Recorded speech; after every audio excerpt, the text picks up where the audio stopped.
ഭീകര സംഘടനയുടെ തലവൻ യാസർ കർണബാഷിനെ സിറിയയിലെ താവളത്തിലെത്തി ഇസ്രായേൽ വധിച്ചു. ലെബനോൻ ഭീകര സംഘടന ഹിസ്ബുള്ളയുടെ തലവൻ സിറിയയിൽ കഴിഞ്ഞിരുന്ന ക്യാമ്പാണ് ഇസ്രായേൽ തകർത്ത് തരിപ്പണമാക്കിയത്. ഹിസ്ബുള്ള നേതാവ് ഹസൻ നസറുല്ലയുടെ അംഗരക്ഷകൻ കൂടിയായിരുന്നു കൊല്ലപ്പെട്ട യാസർ കർണബാഷ്. ജൂലൈ 9-നായിരുന്നു സിറിയയെ നടുക്കി ഇസ്രായേലിന്റെ മിന്നൽ ആക്രമണം ഉണ്ടായത്. ആകാശത്ത് പറന്നെത്തിയ ഇസ്രായേൽ പോർ വിമാനങ്ങൾ സിറിയൻ അതിർത്തിയിലേക്ക് ഇരച്ചുകയറി ബോംബുകൾ വർഷിച്ചു. പുലർച്ചെ സിറിയയിൽ ഇസ്രായേൽ നടത്തിയ ആക്രമണത്തിൽ ഹിസ്ബുള്ള തലവൻ കൊല്ലപ്പെട്ടതായി ലെബനോൻ ഭീകര സംഘടനയിലെ വക്താക്കൾ തന്നെ വ്യക്തമാക്കി. ഇതോടെ ഹിസ്ബുള്ളയ്ക്ക് സിറിയയിൽ കിട്ടിയ അടി ഉറപ്പായിരിക്കുകയാണ്. നിയന്ത്രണങ്ങൾക്കനുസൃതമായി പേര് വെളിപ്പെടുത്താത്ത അവസ്ഥയെക്കുറിച്ച് ഹിസ്ബുള്ള ഉദ്യോഗസ്ഥൻ ആക്രമണം സ്ഥിരീകരിച്ച് സംസാരിച്ചു. നേരത്തെ തന്നെ ബെയ്റൂട്ട് ഡമാസ്കസ് ഹൈവേയിൽ ഇസ്രായേൽ നടത്തിയ ആക്രമണത്തിൽ യാസർ കർണബാഷിന്റെ മരണം ഹിസ്ബുള്ള പ്രഖ്യാപിച്ചിരുന്നു. എന്നാൽ തീവ്രവാദ ഗ്രൂപ്പിലെ അദ്ദേഹത്തിന്റെ പങ്കിനെക്കുറിച്ചോ പദവിയെക്കുറിച്ചോ വിശദമാക്കിയിരുന്നില്ല.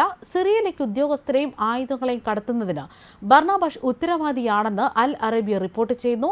അദ്ദേഹത്തിന്റെ മരണത്തോടെ ഗാസയിലെ യുദ്ധത്തിനിടയിൽ ഭീകര സംഘത്തിലെ തലവന്മാരുടെ മാത്രം എണ്ണം 364ആയി. ഇതിനെ ലെബനനിൽ നിന്ന് ഇസ്രായേലിലേക്ക് ഹിസ്ബുള്ള അയച്ച 2 ഡ്രോൺ വിമാനങ്ങൾ തകർത്തതായി ഇസ്രായേൽ സൈന്യം അറിയിച്ചു.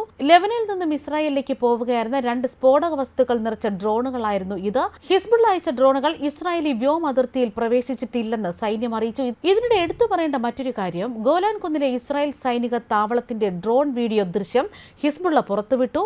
സിറിയൻ മേഖലയിലെ ഗൊലാൻ കുന്നുകളിലാണിത്. ഇതോടെ സിറിയയിലും ഇസ്രായേൽ പിടിമുറുക്കുന്നു എന്നത് ഉറപ്പായി. യുദ്ധത്തിൽ ഏറ്റവും എടുത്തു പറയേണ്ടതായിട്ടുള്ള കാര്യം, പ്രധാനമായും ഈ യുദ്ധം ഗാസയുമായി ബന്ധപ്പെട്ട് മാത്രമല്ല, മറുവശത്ത് ഇസ്രായേൽ ലെബനോനും സിറിയയുമായി കനത്ത യുദ്ധത്തിൽ തന്നെയാണ് ഏർപ്പെട്ടിരിക്കുന്നത്. ലെബനോൻ സിറിയയും ഗാസയും ഒരേ സമയം ആക്രമിക്കുക, ഇസ്രായേലിന് ചുറ്റുമുള്ള ഭീഷണികൾ ഒഴിവാക്കുക, ഇങ്ങനെയുള്ള ഒരു യുദ്ധതന്ത്രമാണ് ഇപ്പോൾ ഇസ്രായേൽ നടപ്പാക്കുന്നത്. ലെബനോനിലെ ഹിസ്ബുള്ള തീവ്രവാദികൾ ഇറാന്റെ പിന്തുണ ഉള്ളവരാണ്. ഇവരെ നശിപ്പിക്കുക എന്നത് ഇസ്രായേലിന്റെ പ്രഖ്യാപിതമായിട്ടുള്ള ലക്ഷ്യമാണ്.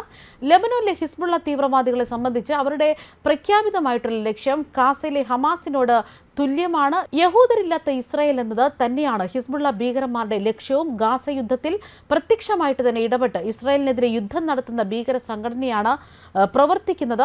ലെബനോനിലെ ഹിസ്ബുള്ള തീവ്രവാദികളെ സംബന്ധിച്ച് അവരുടെ പ്രഖ്യാപിതമായിട്ടുള്ള ലക്ഷ്യം ഗാസയിലെ ഹമാസിനോട് തുല്യമായി യഹൂദരില്ലാത്ത ഇസ്രായേൽ എന്നത് തന്നെയാണ്.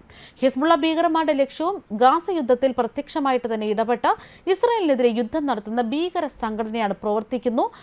വിവിധ രാജ്യങ്ങളിൽ നിന്ന് ഹമാസിന് ആയുധങ്ങൾ കടത്തി നൽകുന്നത് ഭീകരന്മാരാണ്. ഹമാസും ഇറാനും തമ്മിൽ നേരിട്ട് ബന്ധമില്ലെങ്കിലും ഇറാനും തമ്മിൽ നേരിട്ട് ബന്ധമുണ്ട്. ലോകരാജ്യങ്ങളുടെയും അമേരിക്ക അടക്കമുള്ള രാജ്യങ്ങളുടെയും വിലയിരുത്തൽ ഇറാന്റെ പോക്സിൽ എന്നാണ്. ഇറാന്റെ മറ്റൊരു സംഘടന എന്നതാണ് ലോകത്തെ രാജ്യങ്ങൾ നൽകുന്ന വ്യാഖ്യാനം.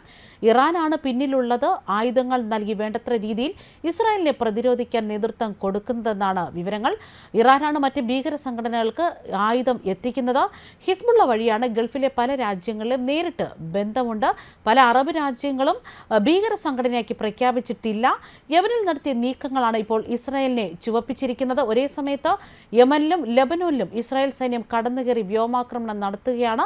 നടത്തുന്ന വ്യോമാക്രമണങ്ങൾക്ക് പുറമെ സിറിയയിലും കനത്ത രീതിയിൽ വ്യോമാക്രമണം നടത്തിയെന്നുള്ള റിപ്പോർട്ടാണ് ഇപ്പോൾ ഹിസ്ബുള്ളയുടെ കമാൻഡർ വാർത്തയിലൂടെ പുറത്തുവിടുന്നത്. മറ്റെടുത്തു പറയേണ്ട കാര്യം, സിറിയയുടെ കുന്നുകളിൽ ഇസ്രായേൽ സ്ഥാപിച്ചിരിക്കുന്ന സൈനിക താവളങ്ങളാണ്. ആ സൈനിക താവളങ്ങളുടെ ദൃശ്യങ്ങളും മറ്റും ഇപ്പോൾ ഹിസ്ബുള്ള ഡ്രോൺ വഴിയിൽ അല്ലെങ്കിൽ ഡ്രോൺ ദൃശ്യങ്ങൾ എന്ന് പറഞ്ഞ് പുറത്തുവിട്ടിരിക്കുകയാണ്.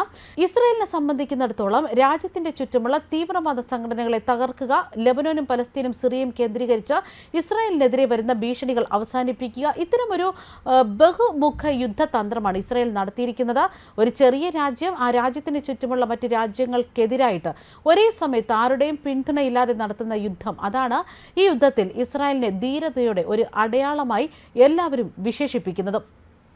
ന്യൂസ് ഡെസ്ക് കർമ്മ ന്യൂസ്.